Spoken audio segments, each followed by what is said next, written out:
Olá, nós vamos dar início ao nosso curso de hipertensão arterial.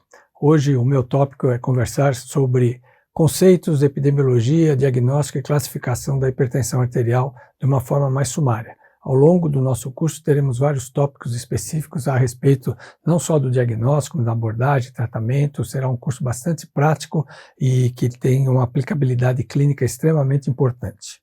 Eu agradeço os colegas que também participam comigo. Eu sou o coordenador desse curso, mas o Dr. Fernando Nobre, o Dr. Weimar Seba e o Dr. Nadruz também são outros colegas que vocês vão ter oportunidade de conhecer ao longo do nosso curso.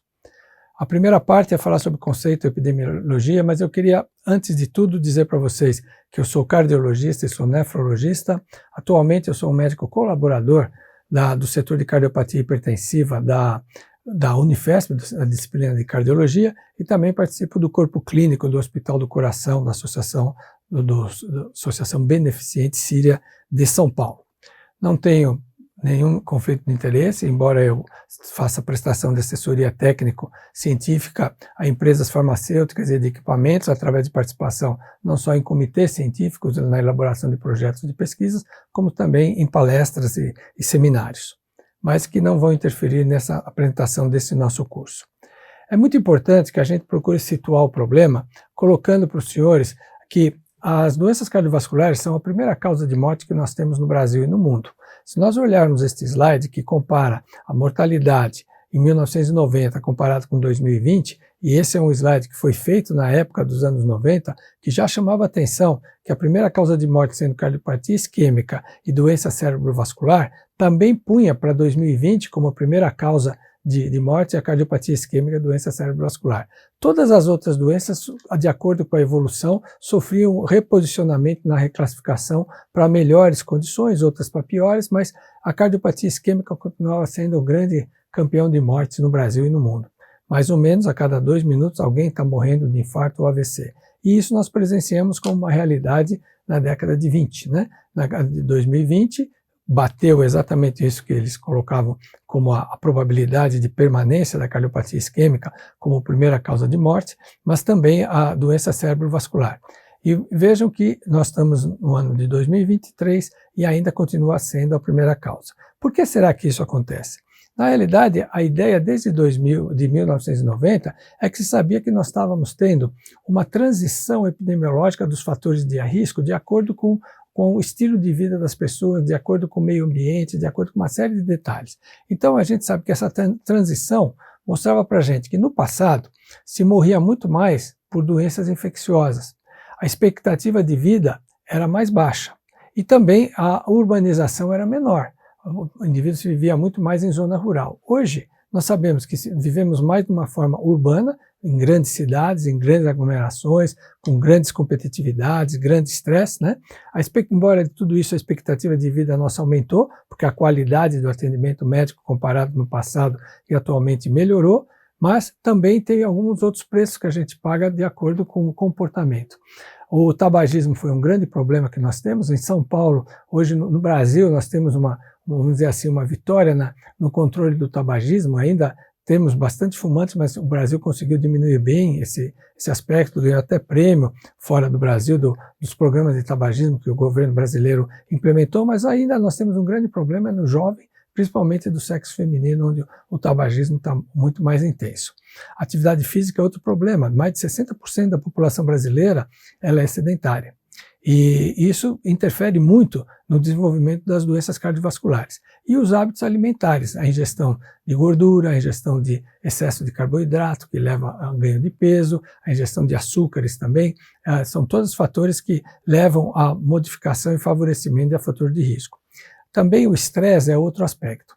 E aí tem 2 aspectos que eu queria chamar a atenção. Uma coisa é o estresse daquela pessoa que realmente é estressada, nervosa, fica muito ansiosa com uma série de coisas, isso é um problema. O outro é o estresse que a gente chama subliminar, que a pessoa nem percebe que ela está passando.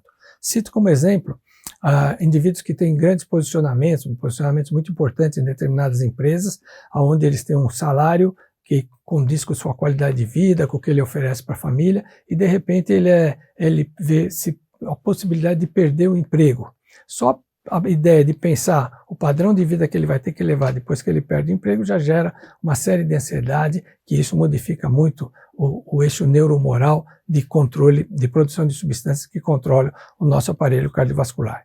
Dito isso, nós sabemos que a resposta a todos esses aspectos que eu falei vem numa resposta metabólica, onde hoje a obesidade é a grande epidemia do século XXI, que traz consigo a dislipidemia, a hipertensão e o diabetes. Então esse é o grande problema que nós temos, que são os principais fatores de risco para a doença cardiovascular e que explicam por que a doença cardiovascular ainda é a primeira causa de morte que nós temos no Brasil e no mundo.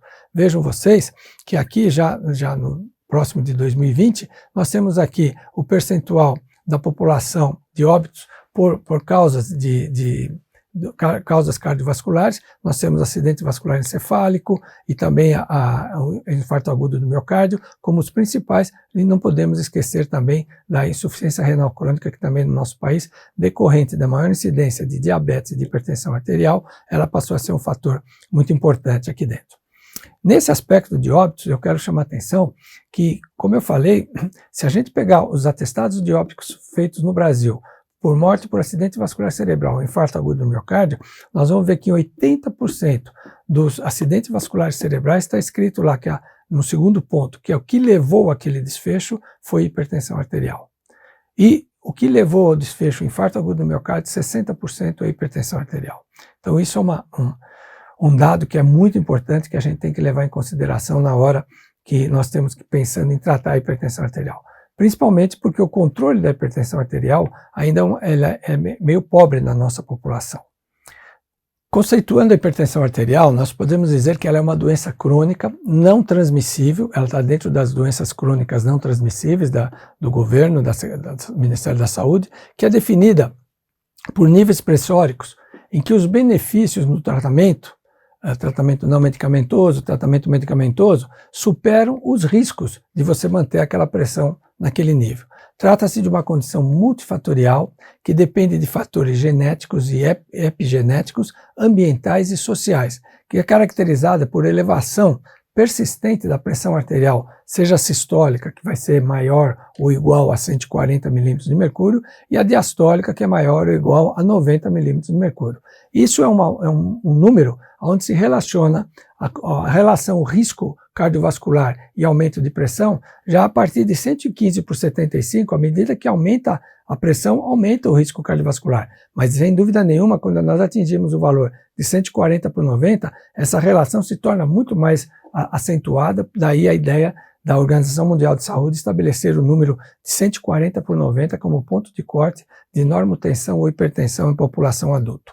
Também é muito aconselhável que quando se tem a disponibilidade, a validação de tais medidas por meio de avaliação da pressão arterial fora do consultório, através da MAPA, da monitorização ambulatorial da pressão arterial, ou da MRPA, que é a medida residencial ou monitorização residencial da pressão arterial, ou também da automedida da pressão arterial, onde é orientado o paciente como ele deve medir a sua pressão arterial em sua residência. Baseado nisso, hoje nós temos os valores que são considerados normais de pressão ou aceitáveis de pressão arterial, de acordo com a metodologia. Quando se faz a medida de consultório, eu acabei de falar, acima de 140 por 90 é considerado, ou igual, é considerado hipertensão.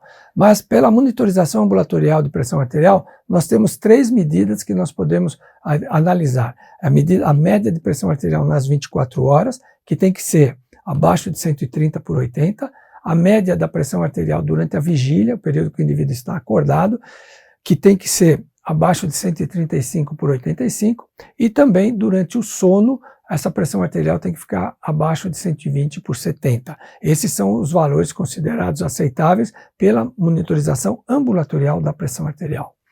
Quando se faz a medida residencial, a monitorização residencial da pressão arterial, aí são medidas obtidas somente durante o período de vigília, e nessa fase se aceita como normal uma média dessas medidas abaixo de 130 por 80.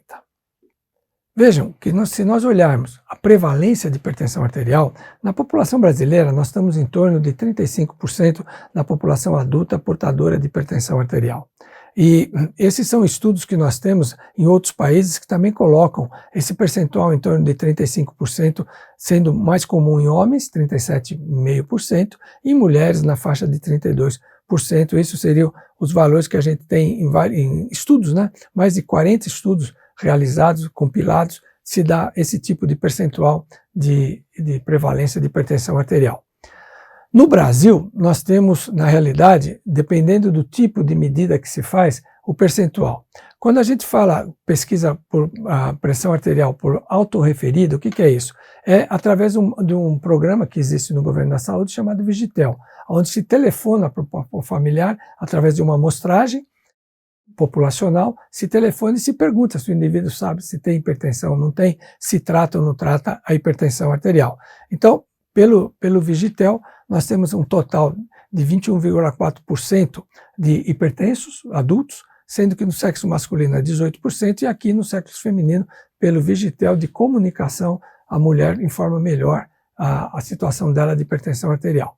Quando se baseia só na medida acima de 140/90, bate mais ou menos o que a gente está comentando, e também quando se avalia o indivíduo se ele tem pressão acima de 140/90 ou se ele usa ou não medicação antihipertensiva, a gente vê que atinge próximo dessa taxa dos grandes estudos que colocam 34% a 35% como a prevalência de hipertensão arterial no nosso país.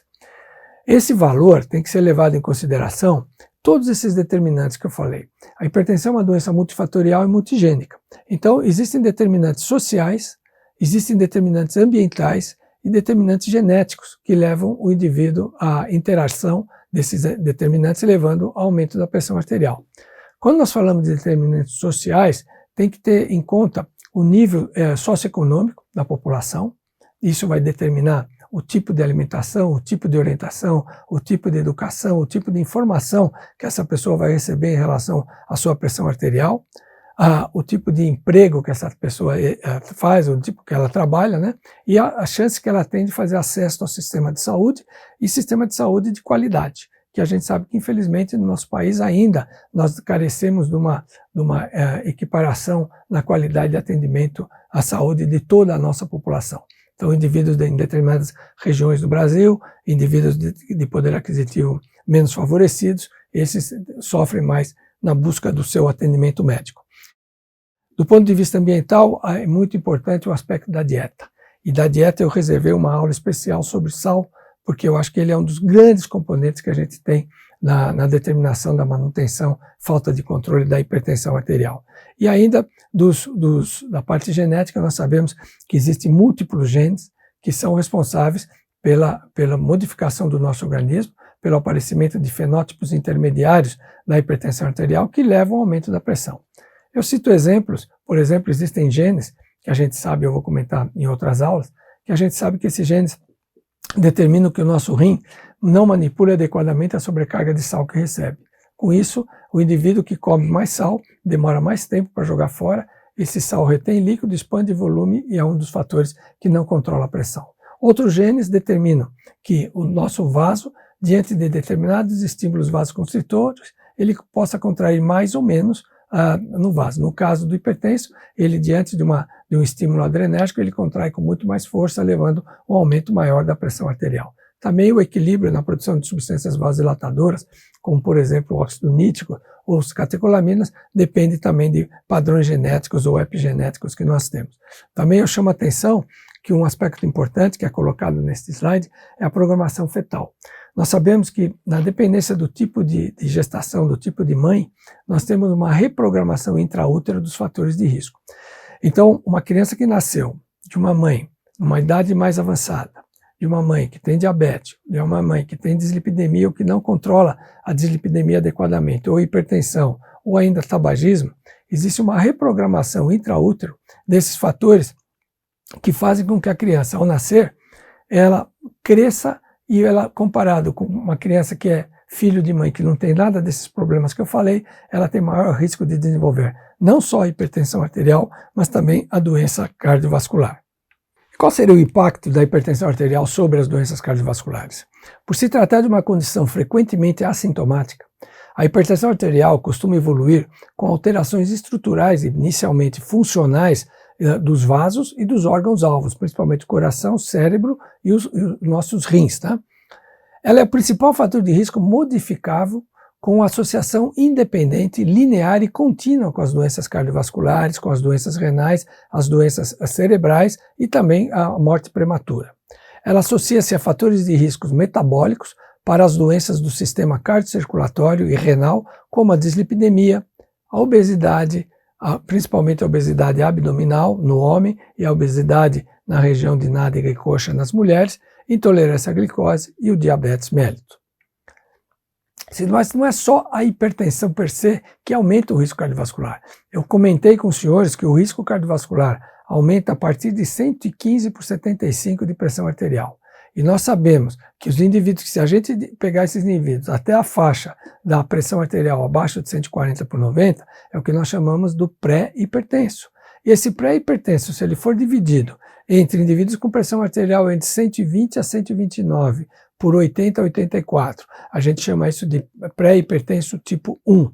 E o pré-hipertenso 2, que são indivíduos com pressão acima de 130 a 139 na sistólica e 85 a 89 na diastólica, nós podemos observar por esse diapositivo que quando nós avaliamos o risco da incidência de doença cardiovascular de acordo com esses dois padrões, aqueles que têm menor nível de pressão arterial sisto-diastólica têm menor risco cardiovascular comparado com aqueles que já têm a pressão acima de 130 por 85. Corroborando aquele aspecto que eu falei, que o risco é linear, ele aumenta progressivamente a partir de 115 por 75. Esse é um dado importante que a gente tem que ter em mente na avaliação.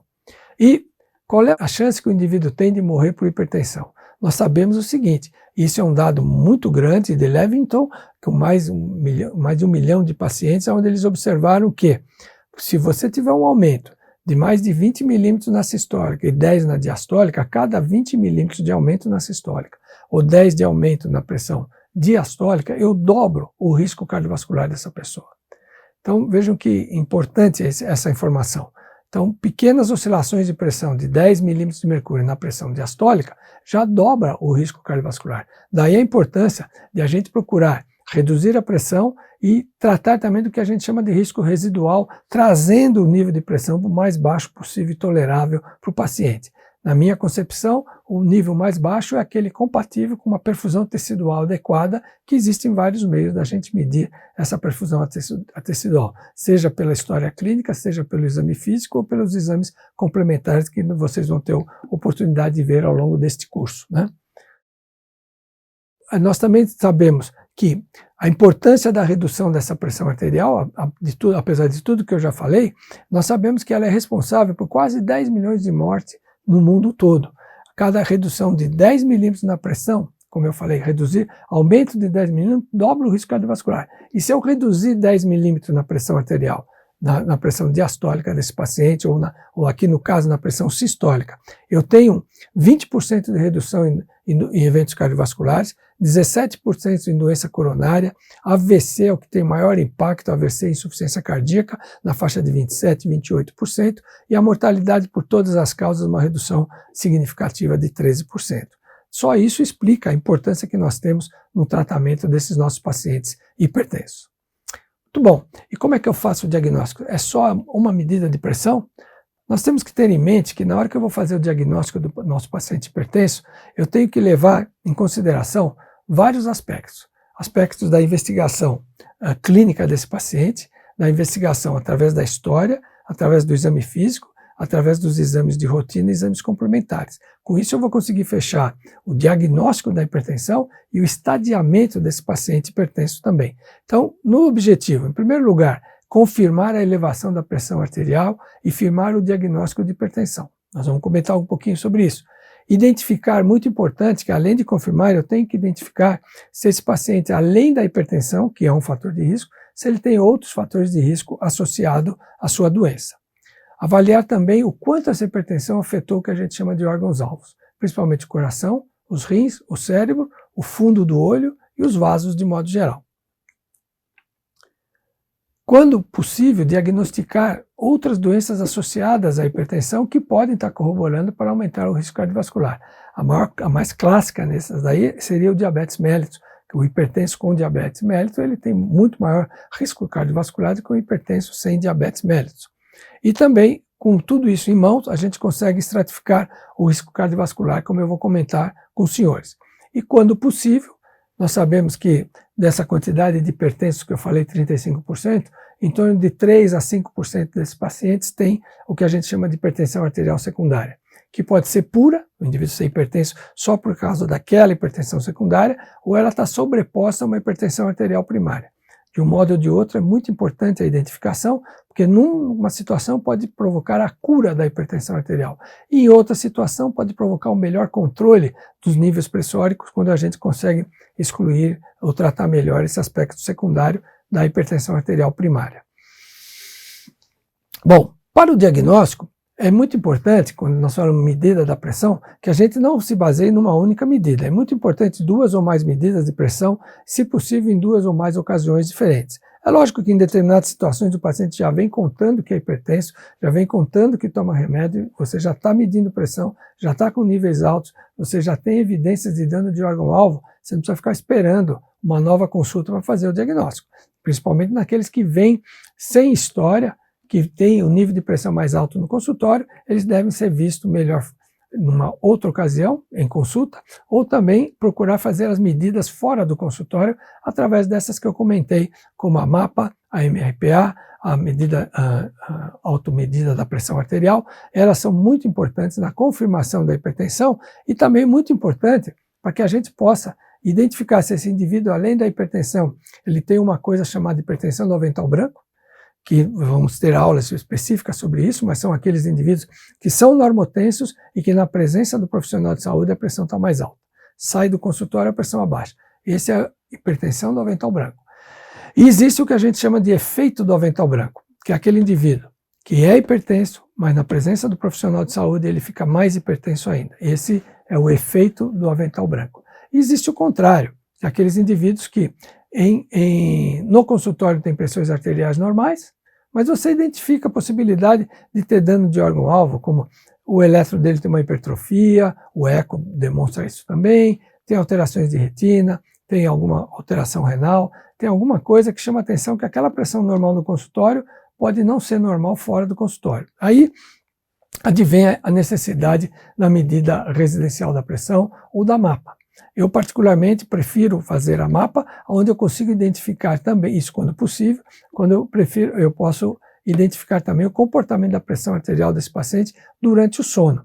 Vocês vão ter aulas específicas sobre MAPA, onde vai mostrar qual é o problema do descenso fisiológico da pressão arterial com sono, aqueles descensos muito acentuados, os descensos normais e a ausência do descenso em relação ao aumento do risco cardiovascular dessa população. Então, esses indivíduos que têm pressão arterial normal no consultório, mas elevada fora do consultório, é o que a gente chama de hipertenso mascarado. E isso acontece no mais ou menos uma faixa de 15% dos nossos pacientes hipertensos podem ter esse tipo de padrão de hipertensão arterial mascarada. Diante disso, nós temos uma classificação da hipertensão arterial.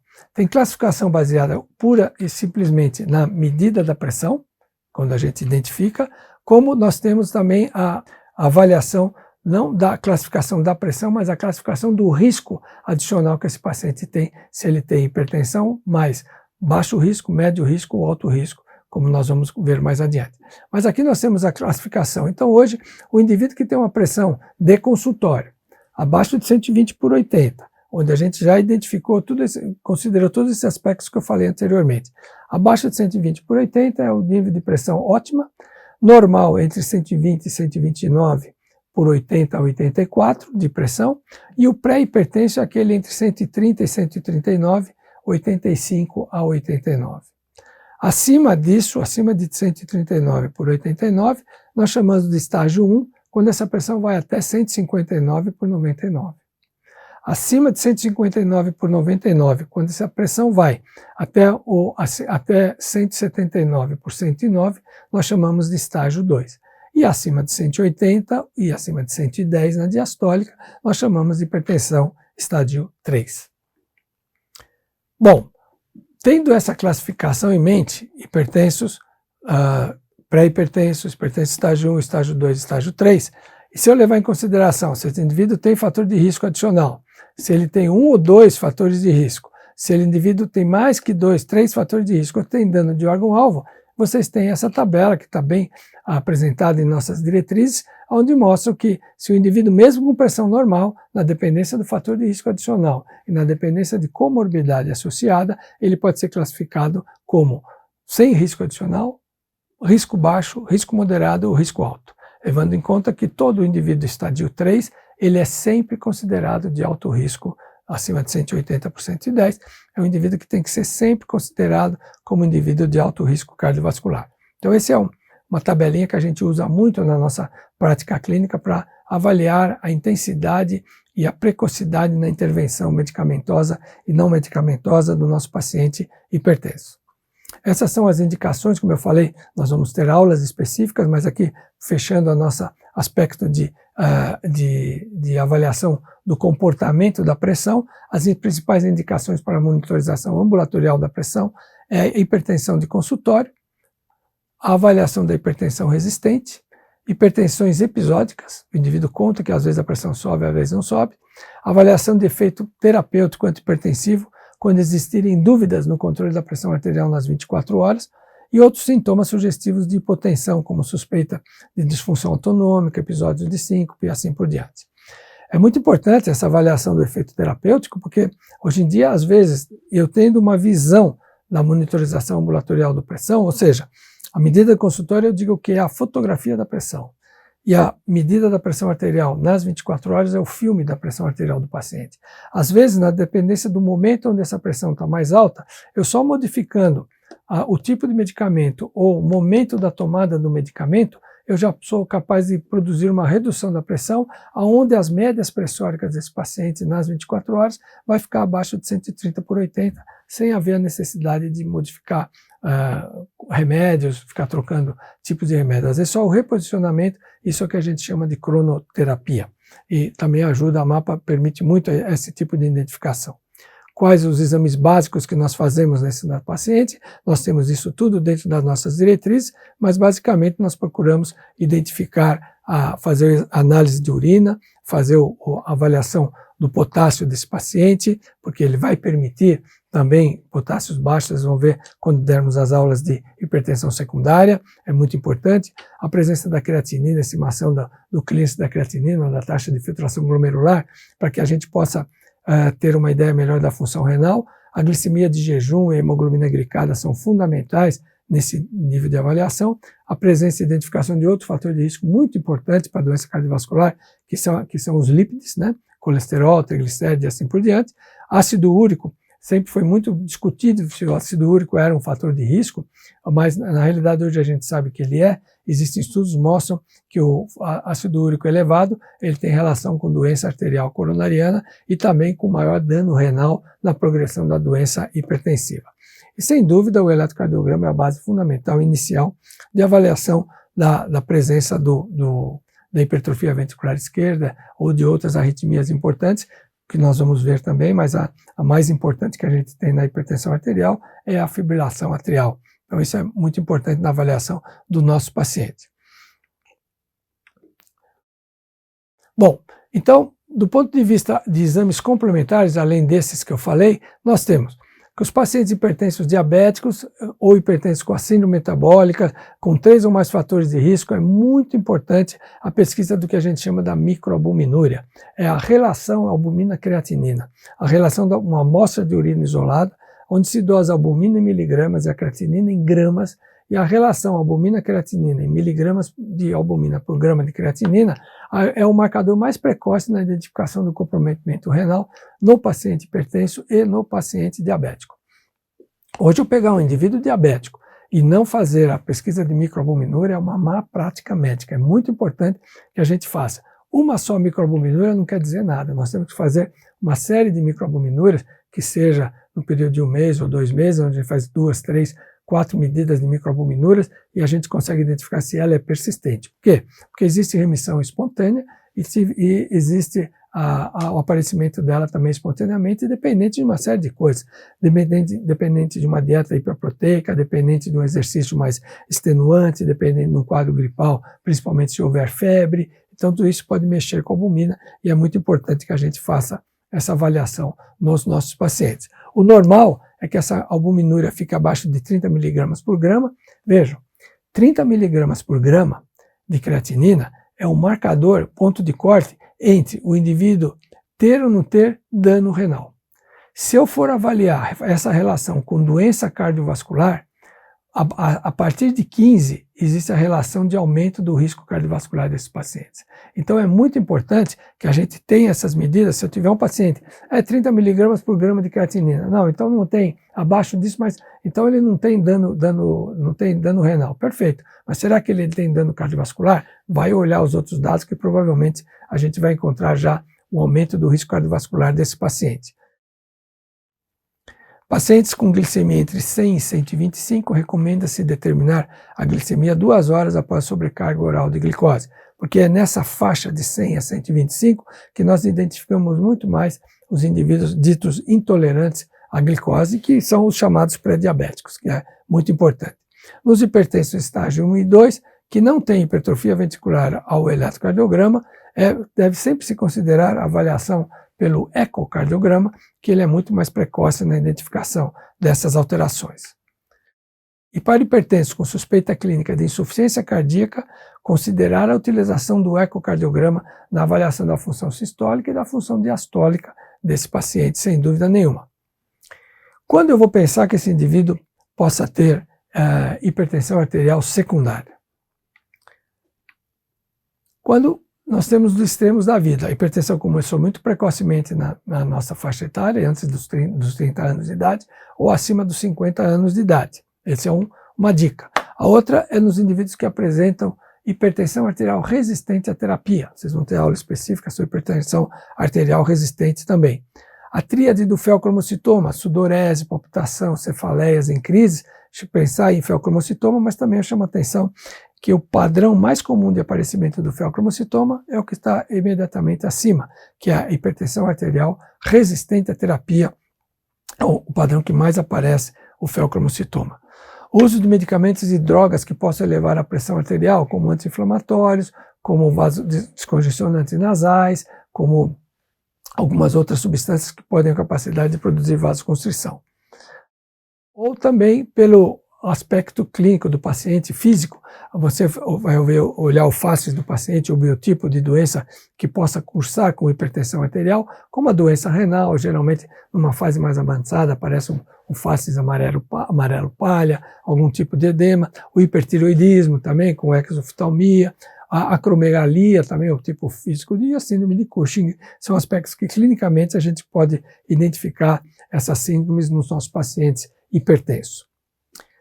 Presença de massas ou sopros abdominais, sempre pensar presença de sopro na estenose da artéria renal, que pode ou não estar relacionada com hipertensão renovascular. Se a gente ficar no renovascular esperando a presença do sopro, isso acontece em menos de 30% dos casos de hipertensão renovascular, a presença do sopro. Então não é o padrão único que a gente tem que ficar observando. Massas abdominais estão mais relacionadas com tumores e é mais comum isso em criança que está hipertensa, você identificar algumas massas tumorais que possam estar relacionadas com alterações tumores renais e assim por diante.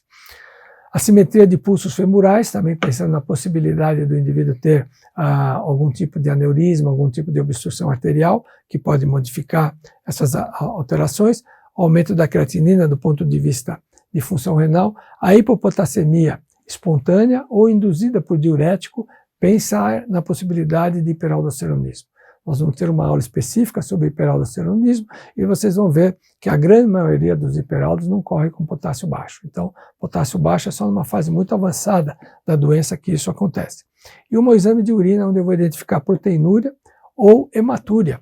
A presença de proteinúria chama mais atenção, seja nesses quadros metabólicos que eu falei do diabético, que se manifesta muito mais dependendo do nível da albuminúria, da proteinúria, a chamada síndrome nefrótica, ou a presença de hematúria, que chama mais atenção da chamada síndrome nefrítica, que está dentro da classe de patologias das glomerulonefrites. Tá? E uma outra coisa muito importante, muito comum no nosso meio, e muito pouco investigada pelo clínico de modo geral, é os sintomas referentes à apneia obstrutiva do sono, que é a primeira causa de hipertensão arterial resistente. é a apneia obstrutiva do sono. Então, isso vai ser também tópico de uma aula específica nossa, falando sobre a apneia do sono para os senhores.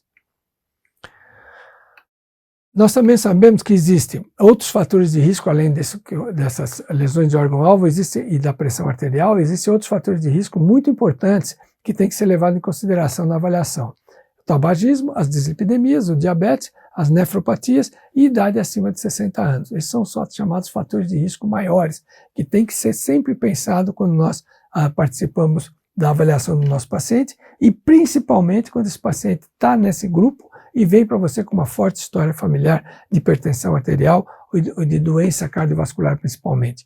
A mulher que tem uma doença cardiovascular abaixo de 65 anos e o homem abaixo de 55 anos, isso carrega uma predisposição genética nos seus filhos de desenvolver o mesmo problema. Isso é o que a gente tem que ter sempre em mente na avaliação dos nossos pacientes.